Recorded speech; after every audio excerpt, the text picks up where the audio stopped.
बिस्मिल्लाहिर्रहमानिर्रहीम। अच्छा बेटा, नेक्स्ट हमारा टॉपिक है ली चार्टिस प्रिंसिपल।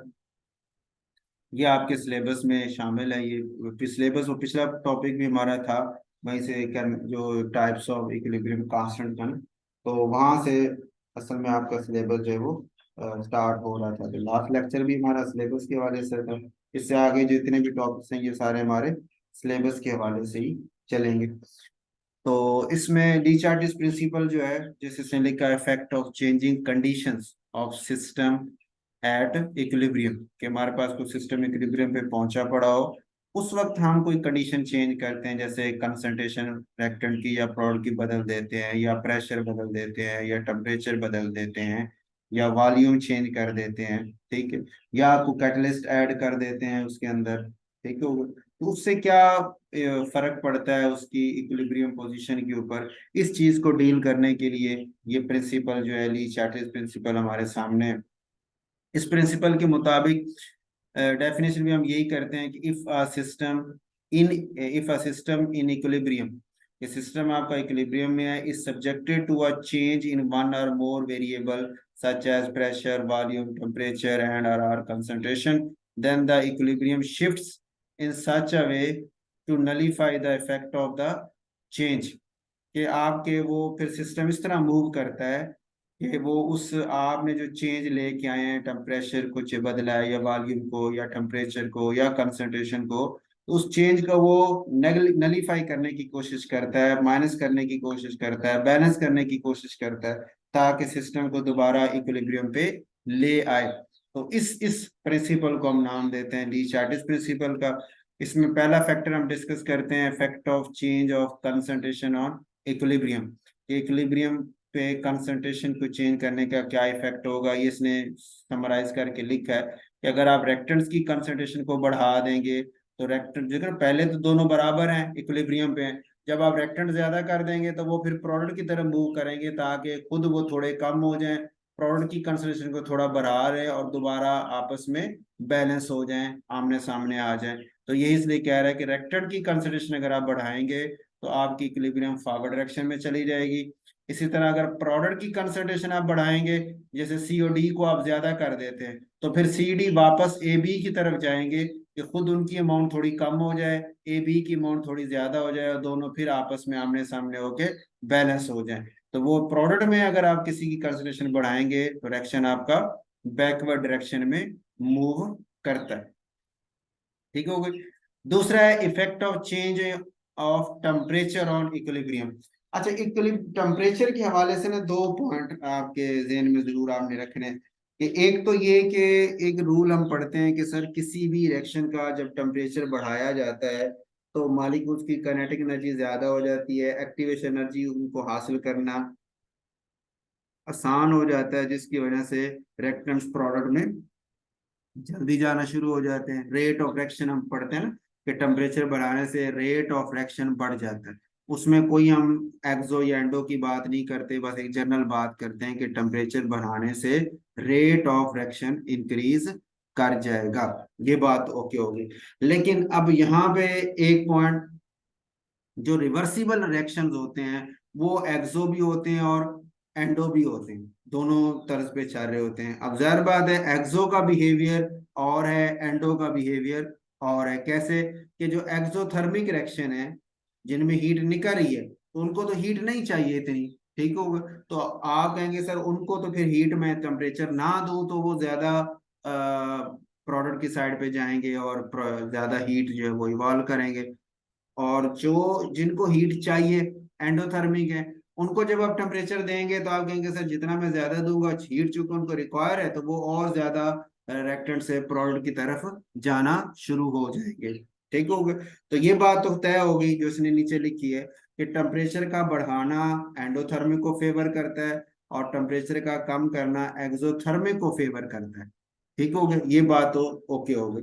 लेकिन अब मसला ये आता है कि जो एक रिवर्सिबल एक्शन है ना, वो दो तरह से चाह रहा है। जैसे ये अमोनिया की एग्जांपल है ना, हैबर प्रोसेस, कि नाइट्रोजन हाइड्रोजन मिलके अमोनिया बना रहे हैं, और ये डेल्टा एच लिखा हुआ है -93.6, तो ये फॉरवर्ड डायरेक्शन का लिखा हुआ है। फॉरवर्ड डायरेक्शन में ये एक्सो है, तो रिवर्स डायरेक्शन में ये क्या होगा, इसी का उल्ट हो जाएगा, +93.6 यानी एंडो हो जाएगा। तो एक रिएक्शन जो एक्सो है और रिवर्सिबल रिएक्शन जो एक्सो अगर है तो वो फॉरवर्ड डायरेक्शन में एक्सो है तो रिवर्स में वो एंडो होगा। इसी तरह अगर एक रिएक्शन फॉरवर्ड में एंडो है तो रिवर्स में वो एक्सो होगा। तो अगर इस रिएक्शन का टेम्परेचर मैं बढ़ाऊंगा तो आप कहेंगे सर टेम्परेचर बढ़ाना उसके रेट ऑफ रिएक्शन को बढ़ाएगा तो सही, ये बात तो तय हो गई कि टेम्परेचर बढ़ाने से रेट ऑफ रिएक्शन बढ़ जाएगा। लेकिन दूसरी बात फिर आप ये कहेंगे कि सर अमोनिया जो बनती है तो हीट निकलती है, तो वो पहले रेट बढ़ेगा तो सही लेकिन एक लिमिट तक होगा, क्योंकि और ज्यादा टेम्परेचर में बहुत ज्यादा बढ़ा दूंगा तो फिर अमोनिया बनने का प्रोसेस स्लो हो जाएगा, क्योंकि वो एक एक्सोथर्मिक है प्रोसेस है, उसे हीट नहीं चाहिए। ठीक है, उसको मैं हीट कम दूंगा तो रिएक्टेंट प्रोडक्ट की तरफ ज्यादा आएंगे। तो ये चीज फिर हम सामने रखते हुए फिर दो जुमले हम लिखते हैं। पहला, टेम्परेचर बढ़ाना एक्सो को भी बढ़ा देता है, एंडो को भी, रेट को भी बढ़ा देता है, लेकिन चूंकि टेम्परेचर का बढ़ाना एंडोथर्मिक को ज्यादा फेवर करता है तो उसका रेट ऑफ रिएक्शन वो मैनी टाइम्स बढ़ाता है, 10 से उठा के 1000 पे ले जाएगा उसकी स्पीड को। लेकिन जो एक्सोथर्मिक होता है चूंकि उसको टेम्परेचर बढ़ाना फेवर नहीं करता तो उसका रेट बढ़ेगा तो सही, 10 से 20 हो जाएगा, लेकिन इतना ज्यादा इंक्रीज नहीं करेगा। ठीक होगा। उसके बाद effect of change of pressure या वॉल्यूम, एक ही इकट्ठी हम बात करते हैं इसमें ना।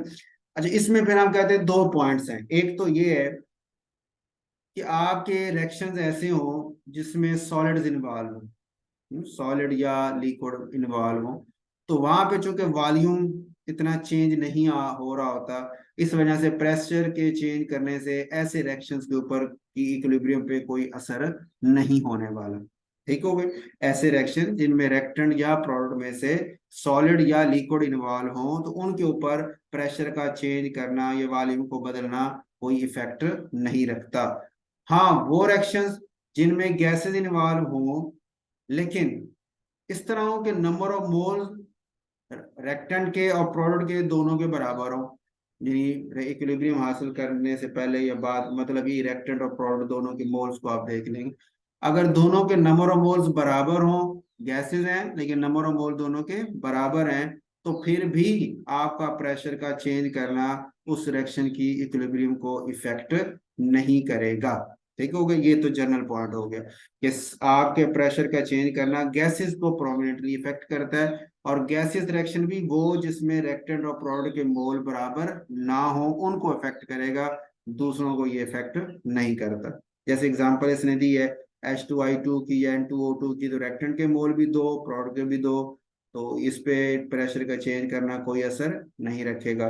लेकिन ये नीचे वाले में रिएक्टेंट एक है, प्रोडक्ट दो है, इसमें आप चेंज करेंगे तो आपका रिएक्शन इफेक्ट होगा। इसमें अमोनिया वाले में रिएक्टेंट 4 है, प्रोडक्ट 2 है, तो डिफरेंट है, तो इसमें भी आपका इफेक्ट जो है वो हो जाएगा प्रेशर का। अच्छा, होगा कैसे वो भी आप देख लें कि आप पता है ना, बॉल्स लॉ के मुताबिक प्रेशर बढ़ाएं तो वॉल्यूम कम होता है। ठीक होगा।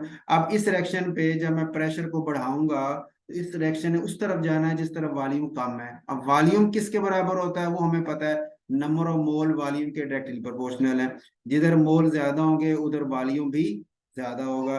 तो प्रोडक्ट के 2 मोल है, रेक्टेंट का 1 है, तो प्रोडक्ट का वॉल्यूम ज्यादा है, रेक्टेंट का काम है, इस पे अगर आप प्रेशर अप्लाई करेंगे तो ये वापस जाएगा, यानी प्रोडक्ट जो है वो रेक्टेंट की तरफ मूव करेगा। इसी तरह अमोनिया वाले रिएक्शन में प्रोडक्ट के 4 मोल यानी ज्यादा वॉल्यूम है, रेक्टेंट का सॉरी रेक्टेंट के 4 मोल है, ज्यादा वॉल्यूम है, प्रोडक्ट के 2 मोल यानी कम वॉल्यूम है। इसके ऊपर आप प्रेशर को बढ़ाएंगे तो ये प्रोडक्ट वाली साइड पे यानी अमोनिया वाली साइड पे मूव करेगा और अमोनिया की फॉर्मेशन जो है वो ज्यादा हो जाएगी। ठीक हो गई। तो इसी को इसने ये समराइज किया है कि डिक्रीज इन प्रेशर करें तो आपका रिएक्शन उधर मूव करेगा जिधर large number of gases molecules हैं, यानी वॉल्यूम बढ़ रहा है, और अगर प्रेशर को आप बढ़ाते हैं तो फिर ये उधर मूव करेगा जिधर less number of gaseous molecule या मोल है, मतलब वॉल्यूम जिधर कम है। ठीक हो गए।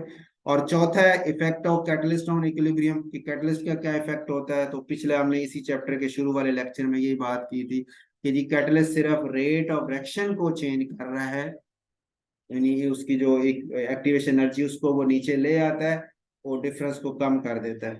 ठीक है। और प्रोडक्ट जो है वो आसानी से जल्दी से रेक्टेंट जो है वो प्रोडक्ट में कन्वर्ट हो जाते हैं। इसके अलावा कैटलिस्ट जो होता है वो इक्विलिब्रियम को कहीं शिफ्ट नहीं करता, इक्विलिब्रियम पोजीशन को चेंज नहीं करता।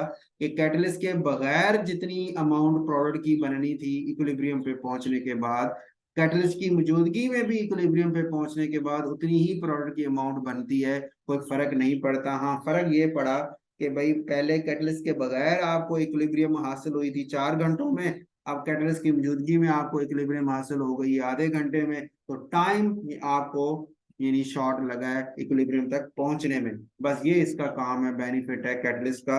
बाकी इसका इक्विलिब्रियम पोजीशन वगैरह के हवाले से कोई ताल्लुक नहीं बनता। ठीक हो गई। उसके बाद है एप्लीकेशन ऑफ ली चार्टिस प्रिंसिपल। उसमें एक एग्जांपल हम लेते हैं, लिक्विड वेपर सिस्टम। कि लिक्विड है और आपके पास वेपर है, ठीक है, यानी एवापोरेशन हो रही है, तो लिक्विड नीचे मौजूद है और उसके ऊपर वेपर्स मौजूद हैं। तो कहते हैं इसके ऊपर क्या असर होगा प्रेशर का और टेम्परेचर का। तो आप कहेंगे सर अगर प्रेशर को देखें तो प्रेशर बढ़ाने से सिस्टम उधर मूव करेगा जिधर वॉल्यूम कम है। प्रेशर बढ़ाने से सिस्टम उधर मूव करेगा जिधर वॉल्यूम कम है। ठीक होगा। तो उस केस में फिर आप देखेंगे कि सर जो लिक्विड है इसका वॉल्यूम कम है, वेपर का वॉल्यूम ज्यादा है, तो अगर मैं प्रेशर बढ़ाऊंगा तो फिर वेपर ज्यादा से ज्यादा कंडेंस होके लिक्विड में जाना शुरू हो जाएंगे, यानी ये वापस मूव करेगा प्रेशर के बढ़ाने से। ठीक हो गया। और दूसरा है टेम्परेचर का चेंज करना। अगर आप टेम्परेचर को बढ़ाते हैं तो आप कहेंगे सर टेम्परेचर बढ़ाना फेवर करता है एंडोथर्मिक प्रोसेस को। अब लिक्विड से वेपर में जाने का प्रोसेस एक एंडोथर्मिक है कि लिक्विड के मॉलिक्यूल हीट जज़ब करके गैस में बदलते हैं, तो इसलिए टेम्परेचर का बढ़ाना लिक्विड से वेपर जाने की जो स्पीड है उसको बढ़ा देगा, यानी इसको फेवर करेगा और फॉरवर्ड डायरेक्शन जो है उसको वो तेज कर देगा। ठीक हो गए। दूसरा है manufacture of ammonia Haber process जो है, इसके ऊपर अब अगर अप्लाई करें ली चार्ट प्रिंसिपल को। अच्छा, अप्लाई आपने क्या करना है, यही जो आपकी 4 हेडिंग है ना यही सामने रखनी है। 4 हेडिंग से मुराद एक कंसंट्रेशन की हेडिंग थी, एक टेम्परेचर की हेडिंग है, एक प्रेशर की है, तीसरी और चौथी कैटलिस्ट की। यही 4 हेडिंग्स आपने इसके हवाले से एक्सप्लेन कर देनी है। कैसे, मतलब पहले आपने लिखना है जी कंसंट्रेशन, उसमें आप बताएंगे कि सर नाइट्रोजन ऐड कर दें या हाइड्रोजन ऐड कर दें या अमोनिया निकाल लें, तो रिएक्शन मेरा फॉरवर्ड जाएगा। और अगर मैं नाइट्रोजन निकाल लूं या हाइड्रोजन निकाल लूं या अमोनिया ऐड कर दूं तो ये वापस आएगा दोबारा इक्विलिब्रियम को हासिल करने के लिए। ये इफेक्ट ऑफ कंसंट्रेशन हो गया। फिर दूसरा था इफेक्ट ऑफ टेम्परेचर। उसमें आप कहेंगे कि सर ये एक एक्सोथर्मिक रिएक्शन जरूर है, लेकिन इसको करवाने के लिए हमें तकरीबन कुछ टेम्परेचर देना पड़ता है। जैसे इसने यहाँ ना रेशो लिखी है कि 200 डिग्री सी टेम्परेचर देखूं तो अमोनिया की परसेंटेज ये है, 400 पे ये है, 600 पे ये है, 700 पे, यानी कम होती जा रही है ना। तो 200 डिग्री सी पे मैक्सिमम उसकी यील्ड मुझे मिल रही है। इससे कम टेम्परेचर हो तो यील्ड कम है, 200 पे मैक्सिमम है, उसके बाद बढ़ाऊं तो कम होती जा रही है। अच्छा, एक पॉइंट आप कहेंगे सर जब वो है ही एक्सोथर्मिक तो हीट क्यों दे रहे हैं, तो 200 डिग्री सी जो वो कह रहा है कि जरूर दे रहे हैं, असल में वजह ये है कि ये रिएक्टेंट्स आपके दोनों हैं गैसेस, नाइट्रोजन भी गैस है हाइड्रोजन भी गैस है। तो गैसेस को अगर आप मिला देंगे तो वो एक मिक्सचर ही बनाएंगे, रिएक्शन कभी भी स्टार्ट नहीं करेंगे। तो रिएक्शन को स्टार्ट करवाने के लिए उसकी एक्टिवेशन एनर्जी हासिल करने के लिए हमें कुछ ना कुछ हीट देनी पड़ती है, टेम्परेचर देना पड़ता है। तो इसलिए 200 डिग्री सी टेम्परेचर मुझे देना पड़ेगा, फिर जाके ये पुराने बांड टूटेंगे और वो एक्टिवेशन एनर्जी हासिल करेंगे और नए बांड में बना के प्रोडक्ट में कन्वर्ट होने के काबिल हो जाएंगे। लेकिन अब वो जो टेम्परेचर दे रहा हूँ उससे ज्यादा नहीं जा सकता, जैसे आपने यहाँ देखा कि उससे ज्यादा जाए तो यील्ड कम होना शुरू होगी। उसकी वजह वही है कि ये चूंकि एक एक्सोथर्मिक रिएक्शन है, तो वो 200 टेम्परेचर तो उसकी मजबूरी थी कि बांड पुराने टूटेंगे तो नए बनेंगे, तो वो तो हमें देना था। लेकिन उससे ऊपर अगर हम जाते हैं तो फिर गड़बड़ हो जाएगी कि अब वो टेम्परेचर जो है वो उसके एक्सोथर्मिक होने की वजह से उसकी रिएक्शन की या यील्ड को और कम करना शुरू कर देता है। वो फिर रिवर्स रिएक्शन को ज्यादा फेवर करता है, फॉरवर्ड को इतना फेवर नहीं करता। तो इसलिए टेम्परेचर हम 200 तक जाएंगे, इससे ज्यादा नहीं जाएंगे। तीसरी हेडिंग थी इफेक्ट ऑफ प्रेशर की। उसमें इसने देखें प्रेशर लिखा हुआ है कि 1 करें तो इतनी यील्ड है, 100 पे, 300 पे, 1000 पे, यानी प्रेशर आपने जितना ज्यादा बढ़ाया उतनी यील्ड भी बढ़ती जा रही है। उसकी वजह क्या है? आप कहेंगे सर देखें प्रोडक्ट के रिएक्टेंट के मोल हैं 4 और प्रोडक्ट के मोल हैं 2, तो रिएक्टेंट के चूंकि ज्यादा है, प्रोडक्ट के कम है, तो प्रेशर का मैं बढ़ाऊंगा तो फिर वो ज्यादा मोल से कम मोल की तरफ जाते हैं, तो अमोनिया के बनने के चांसेस ज्यादा हो जाते हैं जब मैं प्रेशर को बढ़ाता हूँ। तो इस वजह से हम इसके ऊपर जो प्रेशर लेते हैं वो फिर काफी हाई प्रेशर, ये 1000, ये 200 से 900 एटीएम के करीब हम प्रेशर उसमें रख रहे होते हैं ताकि मैक्सिमम यील्ड हमें मिल सके। ठीक हो गई। और चौथा था जी इफेक्ट ऑफ कैटलिस्ट वाला, तो इसके अंदर भी कैटलिस्ट यूज होते हैं। हैबर प्रोसेस के अंदर भी आयरन ऑक्साइड Fe3O4 है, या मोलिब्डेनम ऑक्साइड MO2 O3 है, या सिंपल आयरन भी होता है उसके साथ एल्यूमिना FeR2O3 भी यूज करते हैं। तो कैटलिस्ट का काम क्या होगा? वही बात आप दोबारा लिखेंगे कि ये सिर्फ इक्विलिब्रियम को हासिल करने में हमारी हेल्प करते हैं, टाइम को शॉर्ट कर देते हैं, इक्विलिब्रियम पोजीशन को ये अफेक्ट नहीं करते। उसके बाद है जी मैन्युफैक्चरिंग ऑफ सल्फर ट्राइऑक्साइड, इसके ऊपर भी बिल्कुल वही 4 पॉइंट हम दोबारा उसी तरह बात करेंगे। पहले बताएंगे कि SO2 ऐड कर दें, O2 ऐड कर दें, या SO3 निकाल लें तो फॉरवर्ड डायरेक्शन में जाएगा। अगर आप इसमें SO3 ऐड कर दें या O2 निकाल लें या SO2 निकाल लें तो ये रिवर्स डायरेक्शन में आएगा रिएक्शन। दूसरा हेडिंग होगी इफेक्ट ऑफ प्रेशर टेम्परेचर की, ये भी एक्सोथर्मिक रिएक्शन है, तो इसमें भी आप वही कहेंगे कि हमें, और रिएक्टेंट भी गैसेस हैं तो टेम्परेचर तो देना पड़ेगा क्योंकि गैसेस वैसे रिएक्शन शो नहीं करेंगी, तो एक्टिवेशन एनर्जी हासिल करने के लिए टेम्परेचर देना लाजमी है, लेकिन बहुत ज्यादा हाई नहीं दे सकेंगे। क्यों? कि रिएक्शन ये भी एक्सोथर्मिक है, तो वेरी वेरी हाई टेम्परेचर पे हम नहीं जा सकते, लेकिन इतना जाएंगे कि हमारा रिएक्शन जो है वो हो सके और मैक्सिमम यील्ड के साथ हो सके। और तीसरे नंबर पे था इफेक्ट ऑफ प्रेशर। तो प्रेशर में देखें तो रिएक्टेंट के 3 मोल हैं, प्रोडक्ट के 2 हैं, तो प्रोडक्ट के चूंकि कम है तो आप कह सकते हैं कि सर प्रेशर बढ़ा दें, तो आपका रिएक्टेंट जो है वो प्रोडक्ट की तरफ मूव करना शुरू कर देते हैं, यानी प्रोडक्ट के मोल जो है वो चूंकि कम है इस वजह से SO3 के बनने के चांसेस ज्यादा हो जाते हैं। लेकिन अगर आप देखें ना तो अमूमन ऐसा होता है, ये कंडीशन देखें, इसने टेम्परेचर तो 420 से 450 डिग्री सी लिया, वो तो आपको समझ आ गई कि गैसेज है तो एक्टिवेशन एनर्जी हासिल करने के लिए कम से कम इतना तो देना पड़ेगा, इससे ज्यादा नहीं देते। दूसरा प्रेशर इसने सिर्फ 1.5 से 1.7 लिया, इतना ज्यादा प्रेशर नहीं अप्लाई किया ना, उसमें फिर हम कहते हैं कि सर असल में SO3 जो गैस है ये आपके पास जो आती है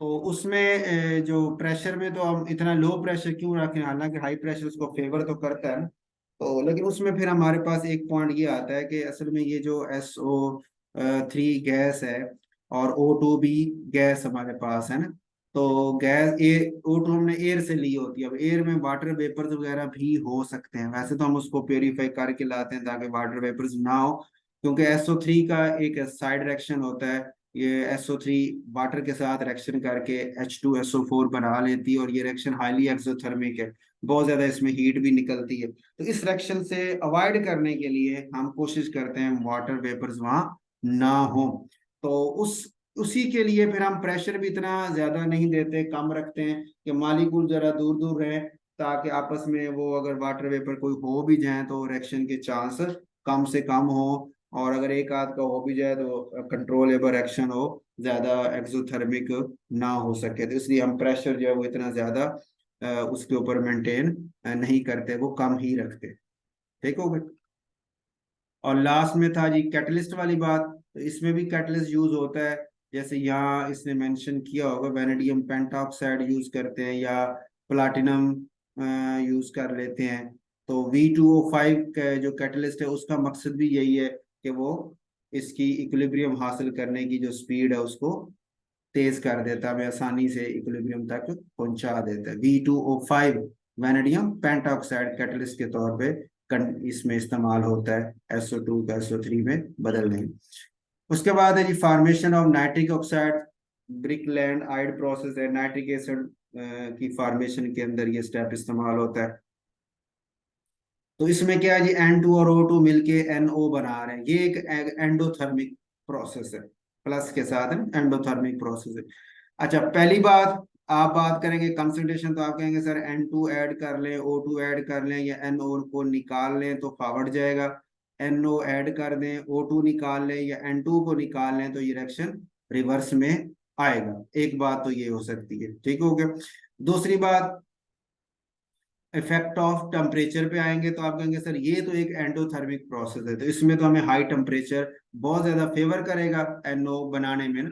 इसलिए यहाँ देखें इसमें लिखा हुआ है कि इस रिएक्शन को हम वो 3000 डिग्री C के टेम्परेचर देते हैं by means of an electric arc. Electric arc के जरिए इतना हाई टेम्परेचर उसको प्रोवाइड करते हैं, तो फिर ये हमारे पास रिएक्शन होके NO बन रहा होता है। ये जब आप लाइटनिंग होती है ना, बारिश वगैरह में वो बादल गरजते हैं, बिजली चमकती है, तो उस वक्त भी ये प्रोसेस हो रहा होता है कि हवा में नाइट्रोजन भी है, हवा में ऑक्सीजन भी है, तो वो जब वो इलेक्ट्रिक जो आपकी बिजली जो होती है वो चमकती है, तो उसकी वजह से वो इन बाड्स को N2 और O2 के जो बाड्स हैं, इसमें ट्रिपल बाड है उसमें डबल बाड है, इनको तोड़ने के काबिल हो जाती है, और तोड़ के इनको वो NO में बदल देती है। कभी हम नाइट्रोजन का साइकिल पढ़े ना, तो उसके अंदर भी ये बात आती है कि वो हवा में ऑक्सीजन से रिएक्शन करके NO में बदल जाता है, ठीक है।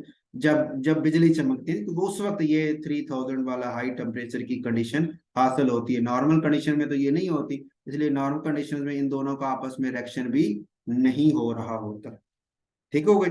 तो एक हो गया जी टेम्परेचर वाली बात। दूसरी उसके बाद प्रेशर वाली बात करेंगे तो आप कहेंगे सर रेक्टेंट के मोल और प्रोडक्ट के मोल दोनों के बराबर है, इधर भी दो है इधर भी दो है, तो प्रेशर का चेंज करने का कोई इस पे इफेक्ट नहीं होगा, इसलिए उसको चेंज करने की जरूरत नहीं है, ठीक हो गई। और लास्ट में था कैटलिस्ट के हवाले से, कैटलिस्ट अगर यूज करें तो इस रिएक्शन में वैसे कैटलिस्ट कोई इन्वॉल्व नहीं होता, हम सिर्फ हाई टेम्परेचर देते हैं तो ये हमारे पास NO बन जाती है,